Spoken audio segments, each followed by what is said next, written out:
মানিকগঞ্জে আগাম শীতকালীন শাকসবজির সরবরাহ বাড়লেও চড়া দাম। এ নিয়ে আরো জানাতে মানিকগঞ্জ থেকে সরাসরি যুক্ত হচ্ছেন সহকর্মী আব্দুল আলিম। আলিম, বাজারে সবজির দাম কেমন দেখছেন, কি বলছেন ভোক্তারা, জানাবেন।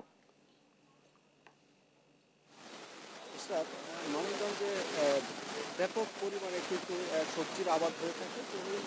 বাজারে ইতিমধ্যে শীতকালীন সবজিতে সয়লাভ হয়েছে, কিন্তু সে সবজি সরবরাহ বেশি থাকলেও কিন্তু এখনো দাম কিন্তু সাধারণ ক্রেতা এবং নিম্নবিত্ত এবং অতি পরিবারের কিন্তু নাগালের বাইরে।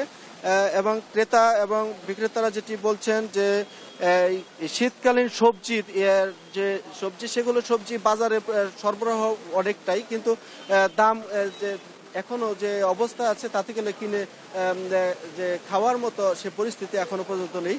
তো আমি যদি আজ বাজার দর বলতে যাই তাহলে বলতে হয় যে বেগুন পাইকারি আড়তে বিক্রি হয়েছে 30 থেকে 35 টাকা কেজি, নতুন আলু বিক্রি হয়েছে 85 টাকা কেজি, পুরাতন আলু 70 টাকা, ফুলকপি 40 টাকা কেজি, পেঁপে 30 টাকা, করলা 70 টাকা, লাউ 30 থেকে 40 টাকা প্রতি পিস, বাঁধাকপি 30 টাকা, কাঁচামরিচ 80 টাকা, সিম 110 থেকে 120 টাকা এবং ধনেপাতা 50 টাকা, মূলা 20 থেকে 25 টাকা। তো পাইকারি আড়ত থেকে এই খুচরা বাজারে আসার পরেই কিন্তু সে কেজি প্রতি প্রায় 20 থেকে 30 টাকা পর্যন্ত বৃদ্ধি পাচ্ছে।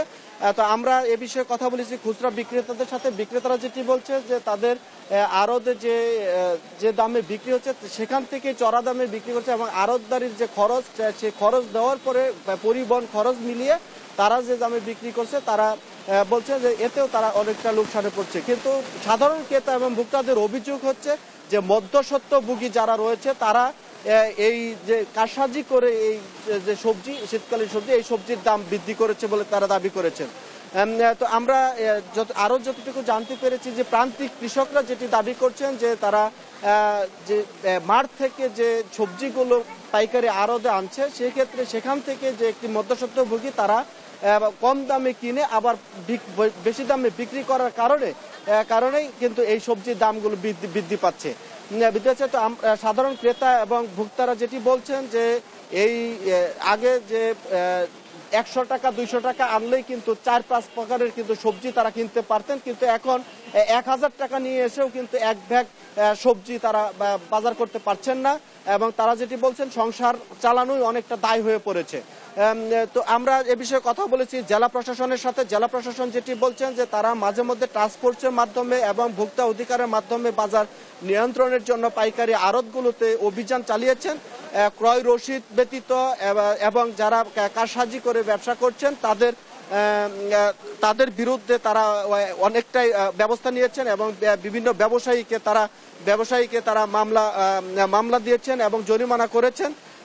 তো তারা যেটি বলছেন যে তারা বাজার মনিটরিং এর ব্যবস্থা জোরদার করবেন এবং বাজার নিয়ন্ত্রণ থাকে এবং সাধারণ ক্রেতা এবং ভোক্তাদের নাগালের মধ্যে আসে তার চেষ্টা করছেন। তো সাধারণ ক্রেতা এবং ভোক্তাদের দাবি যে এই ভরা মৌসুমেও যে সবজির দাম চড়া সেটি যেন নেমে আসে এবং তাদের ক্রয় ক্ষমতার মধ্যে আসে, তার দাবি জানিয়েছেন। তো ইসরাত, এই ছিল আমার কাছে মানিকগঞ্জের শীতকালীন সবজি নিয়ে সর্বশেষ খবর।